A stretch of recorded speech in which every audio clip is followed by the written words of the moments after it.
Okay, so apologies if my hair looks a little funky. I just took a shower and I wanted to do a Pig Destroyer album tier list because I did one years and years ago and they've been one of my favorite grindcore bands and death grind bands for a while that I thought it'd be fun to just give my thoughts on their discography, share it with you guys, and get your opinions on what your favorite Pig Destroyer records are and why. It can be for any reason whatsoever, and there's not a wrong answer if you feel like it's maybe controversial or something. But without further ado, let's jump into it. So we have all of their releases here, or at least most of them, minus like a split they did with ISIS and I believe like some other minor little things, but this is like the primary Pig Destroyer catalog, starting with the Octagonal Stairway.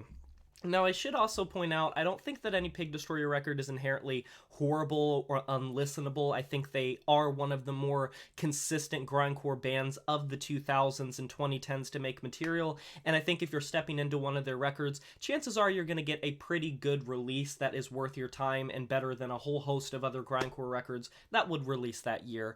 But y'all will know that if you watched me years back when it released, I was not a big fan of the Octagonal Stairway. I thought it felt very cluttered. I felt like it just didn't feel like the instrumentation had the same bite to it, and it followed a line of trajectory from Pig Destroyer where I just wasn't a fan of their output, how they were approaching songwriting, and I thought it was a big step down. The clunkiness of the noise and distortion didn't feel as cohesive or well put together as pretty much any release up until that point, and it felt like it just was a little disjointed in the grand scheme of things, and that's one of the reasons that I ranked it so low and rated it so low at the time, and I'm gonna put it at a solid C. The percussion is still a saving grace on this record, and percussion is always a great thing on a Pig Destroyer release, but unfortunately it's not enough to make the Octagonal Stairway feel anything short of lackluster and mediocre and just one of the weaker releases in Pig Destroyer's catalog. And I may shift around the list at the end once I have everything, but moving on from there, we have Bookburner. So Bookburner's at an interesting point in their discography because I think when you look at early to mid Pig Destroyer and you see records like Terrorizer, Prowler in the Yard, as well as Phantom Limb, it kind of becomes increasingly apparent that throughout their discography they became more enamored with writing material from a more noisy point of view. And that's saying a lot because Pig Destroyer were always frantic, manic, fast-paced, adrenaline rushing, and that was always sort of their hallmark. That was always their template, pun unintended.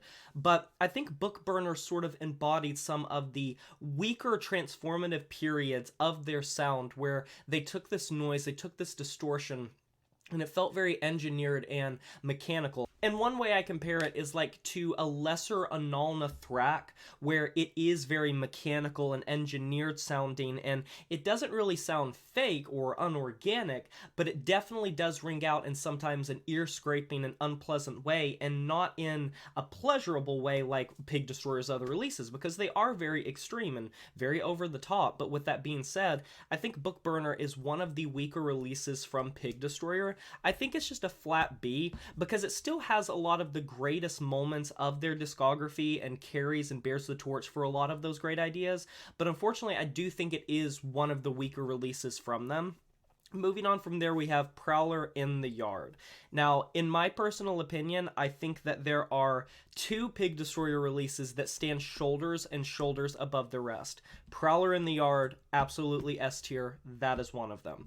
I think Prowler in the Yard is everything about like late 90s, early 2000s grindcore that set it on a trajectory to become something more than it was in the past. Whereas a lot of past grindcore releases were much more death metal inspired, and certainly Pig Destroyer's grooviness is prevalent. It is. They're definitely the types to sort of settle down into a groove and get your head bumping in some of that more murky quagmire death metal instrumentation.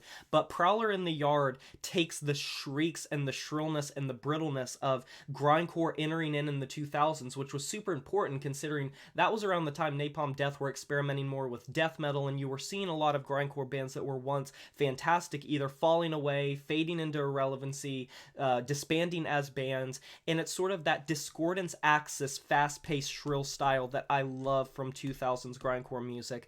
This is the record that put them on the map for good reason, and I think it is arguably their best record. I will get into the record that I think think is sitting right beside it in a little bit, but Prowler in the Yard to me is just a perfect grindcore record that takes every best part of 80s death metal infused grindcore and mixes it in with the late 90s and 2000s in a wonderful way, and I think it's an essential must listen to record for grindcore. And if I make a list of like the best grindcore records, spoiler alert, this will be on the list. Moving on from there, we have the compilation record 38 Counts of Battery, and it kind of sits right beside the Explosions in Ward 6 record that is sitting right beside it, so I think it's important to rank these together. 38 Counts of Battery was kind of before Pig Destroyer started to really get their stride and break into the mainstream more and more in like the mainstream metal scene, but it's a compilation that takes together all of their material that had been released up until that point pretty much, as well as a cover, some demos, unreleased stuff, and it's quite a few songs, even by grindcore standards. It's a perfect place to start if you want a tour of early Pig Destroyer and also pretty much what to expect from their style and from their sound. And considering that Explosions in Ward 6 is pretty much front to back on this compilation, there's really no reason to listen to it on its own, considering Explosions in Ward 6 I believe is only like 19-20 minutes. 38 Counts of Battery is well over 30 minutes of material, I believe, and it takes together all of that material plus a bunch of other stuff, so it's just meatier, you're getting more from it, you're getting more productivity, and I think the efficiency of listening to 38 Counts of Battery is just better than Explosions in Ward 6, but side note, just to rate Explosions in Ward 6, I think it's a fine record. I think from grindcore standards, they just had better, they did better, they were capable of better, and it does kind of pale in comparison when you look around at the rest of their material, and when you get into like the golden age era of Pig Destroyer, it starts to show its age and how over time it pales in comparison in a way. And honestly, I'm going to actually move the Octagonal Stairway down to a D, put Explosions in Ward 6 at C, and put 38 Counts of Battery at B. So those are my rankings for those. I think it's fine. I think 38 Counts of Battery is just a great compilation, and I could even see myself ranking it at like a low A, but I will think about that. So we're getting on to Phantom Limb, and in my personal opinion, this is the one that's arguable for being as good, if not better, than Prowler in the Yard. I think, without a shadow of a doubt, it is an S-tier Pig Destroyer record.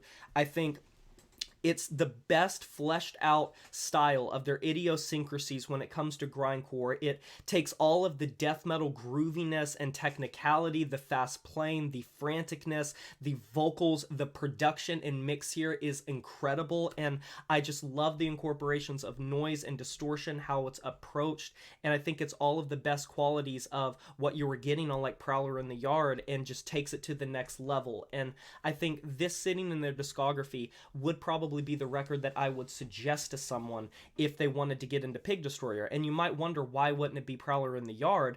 Well, I think Prowler in the Yard is a little less accessible. I think Phantom Limb is, you can listen to it without having to really worry about the extremity being too much to handle. It's still a grindcore record, it's still death grind, it's still insanely fast-paced and just brutal to the ears. But Prowler in the Yard, I think, is a lot less well produced, it's more low fidelity, it's more shrill, and it's more ear-scraping and ear-splitting, whereas Phantom Limb's incorporations of the death metal grooviness and the way that they approach the songwriting there, it just works out tremendously. And for that reason, I pretty much would put them side by side. It's just a matter of preference, because I think Prowler in the Yard and Terrorizer did not have the level of proficiency when it came to the incorporations of those lower, doomier death metal sections as Phantom Limb did. With that being said, we're moving on to Terrorizer, the third studio-length album by Pig Destroyer and the one that followed up Prowler in the Yard. And this one probably is going to get me a little bit of question marks, because I know that a lot of people making a tier list like this probably would rank Phantom Limb a little bit lower and would rank Terrorizer higher. I think Terrorizer is a solid A record, and the reason why is when you do a discography ranking, you kind of have to put it in comparison to the other releases and the knowledge that we have of their discography, and I think that it sits in the crossroads as a very solid grindcore record, don't get me wrong, but it lacks lacks the shrill heaviness and the unapologetically, unabashedly just heaviness and brutality of Prowler in the Yard, as well as the youthfulness of it. And it lacks some of the more groovy death metal centric bits in the same way that Phantom Limb is able to incorporate so flawlessly. And it kind of just leaves it sounding like a really solid grindcore record. Fantastic. You can clearly see it is above 4 different records in their discography. But I think I would always go to Prowler in the Yard or Phantom Limb over this record, because I think on both sides of the death metal and grindcore spectrum, those 2 records do what it does better. I've also not been a huge fan of the production on this record, but that's neither here nor there. I think it sounds a little bit too tin canny at times and a little bit too abrasive. And not in like the, oh, it's grotesque and it's vile way, but just in the like sounding a little wonky way. It's still a super solid record. And then finally we have Headcage. And this is probably going to once again get me some hate, but I'm going to put it at a C. And I'm going to put it over Explosions in Ward 6. So, Headcage, when it released, I was really excited for it. I was hoping that we would get an awesome Pig Destroyer record, and it was released at a time where there wasn't a ton of great grindcore music, unless you were looking at a band like, you know, Wormrot or Napalm Death whenever they'd release a new material, but Headcage just doesn't sound super appealing by my own personal taste, and I can see why it would for others. The bassiness on this record is just super unappealing to me. I think the low-end frequencies on this record are very abrasive and very off-putting, off-kilter. I think the mix overall sounds very unbalanced. I don't think the riffs sound nearly as cutthroat as they usually do or visceral. I think the record as a whole feels like it plays itself too safe and is inoffensive many times. I think the incorporation of death metal being mixed with grindcore isn't done to the same effect it was done on their other records. I think there's an imbalance in how those 2 influences are incorporated with each other. I think the death metal moments feel very uninspired, nothing to them, not much substance, and I think the grindcore bits sound extremely predictable and lackluster. I feel like the vocals are playing themselves safe as well. They're not nearly as layered or ferocious in the mix. Literally from song to song, there will be this weird imbalance when it comes to the mix where songs will sound astronomically different than one another, and I'm genuinely unsure of how they manage that. When I left this record, it felt like wallpaper. It felt like chewing bubblegum and then spitting it out because all of the flavor was gone. I just feel like this record, while it is, like I said, inoffensive and not necessarily doing anything inherently wrong, per se, I think it is just boring, and there are so many better Pig Destroyer records to listen to dive into, to dissect. I'm just not a fan of this, and I think it was a huge disappointment, and if I remember correctly, I put this on my most disappointing albums of the year list the year that it came out, because I just wasn't feeling this record in any way. But honestly, this is pretty solid for what I truly do think. I feel like I would probably put 38 Counts of Battery above Bookburner just because I'm not a fan of some of the production on Bookburner, and I think 38 Counts of Battery is a fantastic compilation that really strings everything together, puts a bow on it in a strong fashion. But yeah, so this is my list. From top to bottom, we have Prowler in the Yard, Phantom Limb, Terrorizer, 38 Counts of Battery, Bookburner, Headcage, Explosions in Ward 6, and the Octagonal Stairway. So let me know, guys, what your opinions are of this list and what your favorite Pig Destroyer records are and why. Let me know down below. I can't wait to hear it. Be sure to like this video if you enjoyed it, subscribe to join the review family today, and smash that notification bell to be notified of my future uploads. You know who it is. My name is Jay Morris, and I'm signing off saying farewell.